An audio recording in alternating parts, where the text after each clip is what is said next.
Hello and welcome back to my YouTube channel. I'm here after a little while with no Newcastle games to talk about over the last couple of weeks, but there has been a lot of discourse and a lot of discussion about transfers over the last few days specifically, and I've kept my powder dry because I've been writing a big piece on it for the BBC Sport website, which you can read right now. I've also been on the True Faith transfer show discussing it. I'll break it down exactly what I've heard and what I think about the last few days, where we stand going into what could be a really busy last week of the transfer window, and just how Newcastle will react to anything that happens from here on in. I think we should start from the very beginning with Kieran Trippier. That was the very first rumour that came out about last week. It was reported over the last weekend that Bayern Munich were interested in the right back.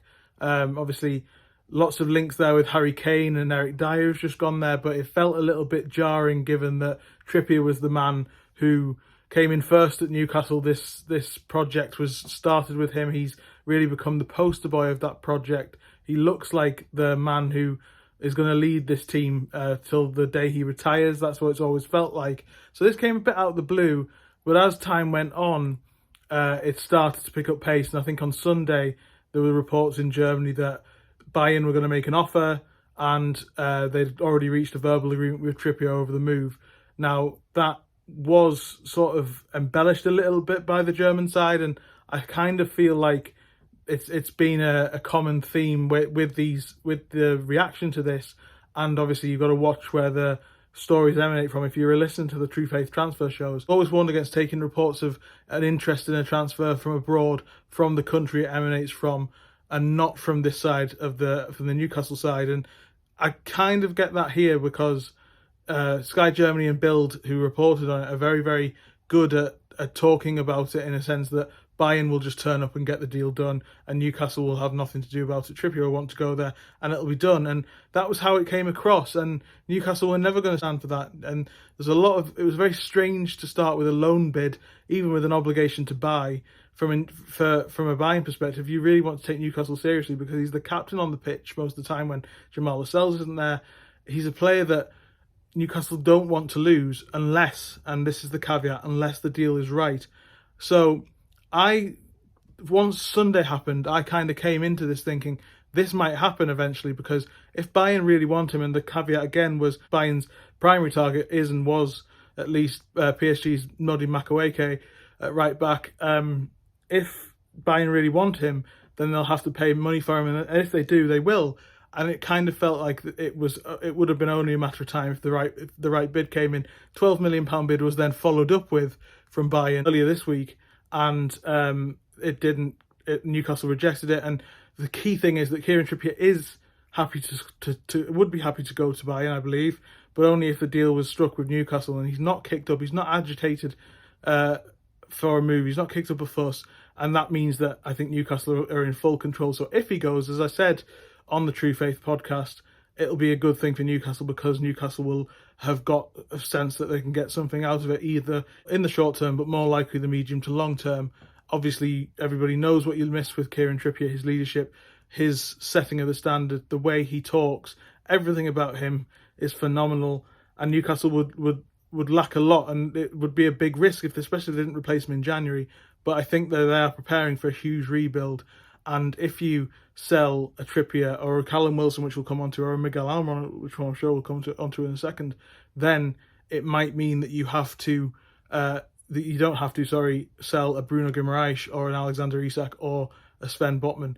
Just a little bit of context of that comment. Basically, in the BBC Sport article I wrote, Newcastle have a £200 deficit of this year's accounts to last year's Tottenham accounts. They've got £250 million, a 40% increase year on year. That's 2 years in a row that they have a 40% increase in their revenue, but they're still way behind Tottenham's 444 million from 2022, and that's still way behind Manchester City, Manchester United, Arsenal, Liverpool. So the gap is massive, and if you want to close that gap instantly, the players to sell Bruno and Isak. But I do make that point in the article that selling those players means that the gap on the pitch becomes a lot bigger.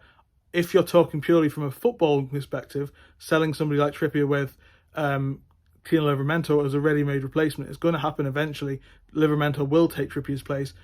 if you bring that forward, from a footballing perspective, that makes a little bit of sense. If you can get the right amount of money, it makes less sense with Callum Wilson because he's the substitute striker behind Alexander Isak when fit, and they dovetailed so brilliantly last season. And obviously both have fitness issues. Both Trippier and Wilson have 18 months left on their contract. They're both over 30. This is the last chance you'll get to get a good value for them. So perhaps if you're looking mid to long term, which to caveat everything I've said, Newcastle are thinking mid to long term. They've taken risks with their summer window, in which they didn't really answer a lot of the problems that have come back to bite them this season. But long term, they look set at fullback. They look set in midfield. Hopefully, when Sandro Tonali's back, and they have taken risks. So I'm not convinced that they would replace the players if they sold them, but it would make a summer rebuild that bit easier and that bit quicker and that bit swifter without having to sell an Isak Botman or a Bruno, which I think is the most important thing. So Wilson, there was an interest from Atletico Madrid, which now seems ages ago now. That was rebuffed. Again, similar to Wilson. Again, it's the same with Trippier. If you're going to sell him, you're going to sell him for a good amount of money, and that's sort of 15 to 20, 25 million. Likely, and Chelsea have apparently shown interest today. Manchester United are monitoring the situation. That shows you all you need to know about what Wilson will bring to a team. He's brilliant off the bench for Newcastle. He's brilliant as a dovetail with Isak along, not necessarily on the pitch, but just when he can come on off the bench. We saw that last season. He's so important in that sense. But again, if you're looking at it from a purely financial situation, if you can sell him for a good amount of money and then reinvest, long term, that's a good thing. It would just leave them short right now.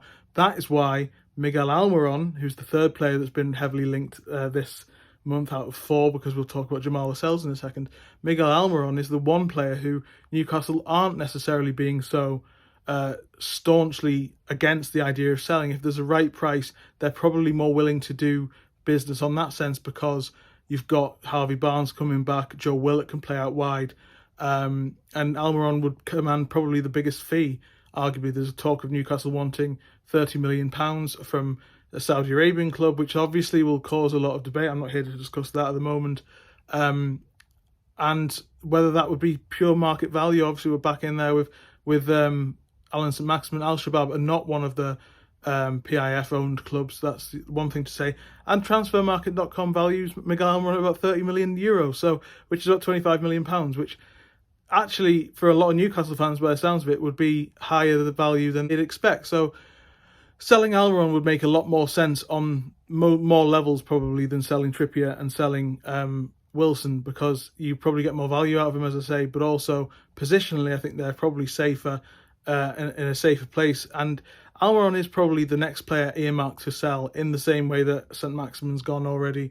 There are very few players who remain in this squad who were here before, and probably arguably Wilson's the only other one who would get any sort of serious money, and that's really why Newcastle are in this situation. As I've explained in the BBC article, they've spent over £400 million on players incoming since the takeover. They've only recouped about 40 on St. Maximin and Wood. That's ultimately the issue, before you even factor in the revenue streams and all that, which will change with the Adidas sponsorship. We've all enjoyed those adverts this week from Joe Linton, with Isak now and Gordon and Louis Miley. But I think it's going to take a bit of time to close the gap on Spurs, and then you've got to even go further than that to close the gap. I think Manchester City's revenue is 700 million, which is a long, long way off where Newcastle are, and that's just the reality. It's going to be so there are painful decisions to make. Jamal Lascelles is an interesting one, because he's come back into the fold. I find it odd that Newcastle will be willing to let him go because of the lack of defensive options. He's come back into the fold, as I've said, this season. He's played really well. He's looked like he belongs in the team again after a long spell not playing at all. And it would make very little sense to me to sell somebody like Lascelles. Besiktas are interested in him. But it really could be a very interesting last week of the window. If Bayern Munich come back in for Trippier, if Al-Shabaab work on a deal for Almiron, or another club's interested in Almiron, there's more interest reportedly in Callum Wilson as well. I think if any club could do anything for Callum Wilson in the Premier League, most clubs would do it in January, because he's almost a guarantee of goals when he's fit, and a lot of clubs are wanting a striker, and I think that tells you quite a lot. going forward. But it's going to be a very interesting last week of the window, and what happens if anything does happen? Is there an incoming? Possibly that midfielder Newcastle really want. Calvin Phillips has been mooted, as we've said on this channel before. He's about to sign for West Ham. And the injury to Joe Linton, who also, caveat that I wrote in the article, is out of contract in 18 months and at an impasse over his deal. So whether Newcastle will look at him as a possible sale of Barca in the summer remains to be seen. But because he's out till May with after thigh surgery, it looks like Newcastle are changing to look for another number 8, a powerful midfielder, and that brings maybe Edison, maybe Amadou Onana, maybe Philip Billing. These players have all been linked. Almiron, if he goes, then Morgan Gibbs-White could come in because the profit and sustainability would probably allow it. But if the money was right for that, there's a lot of possibilities to come if Newcastle do sell a player. It could be a very dramatic week to go in the transfer window. So please do go and read the full article on the BBC Sport website and listen back to that transfer show on True Faith as well to get more thoughts from me on the January window. If you do have any more questions on what might happen, any more insights of your own, put them in the comment box. Please like, share and subscribe, and I'll see you next time. Cheers.